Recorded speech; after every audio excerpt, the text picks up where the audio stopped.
Good evening. I'm Briggs LaSavage. And I'm Dan Wolf. Thanks for joining us. We're learning new details after a Duluth firefighter was seriously hurt in a hit and run last week, including the person who police believe was responsible. In a newly released criminal complaint today, 88-year-old Ronald Myrdahl was charged with criminal vehicular operation causing great bodily harm. He made his first appearance in court today. Northern News Now's Cara Kopp spent this afternoon going through new court documents. Cara, what are we learning? Yeah, according to court documents, Myrdahl was driving a minivan on Grand Avenue without his headlights on just before 6 p.m. last Thursday. It was then another driver tried to get Myrdahl to notice his headlights weren't on by flashing their lights at him. At some point, the witness saw Myrdahl's van hit something and continue driving.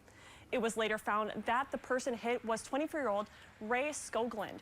The victim was out jogging on Grand Avenue when the incident happened. First responders say they found him unconscious and barely breathing. Skoglund was taken to the hospital. Eventually, police found and arrested Myrdahl.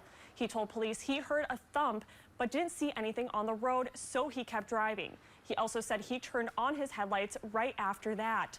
Myrdahl told police he does not drink or take medications, and officers said he seemed alert and didn't show signs of impairment.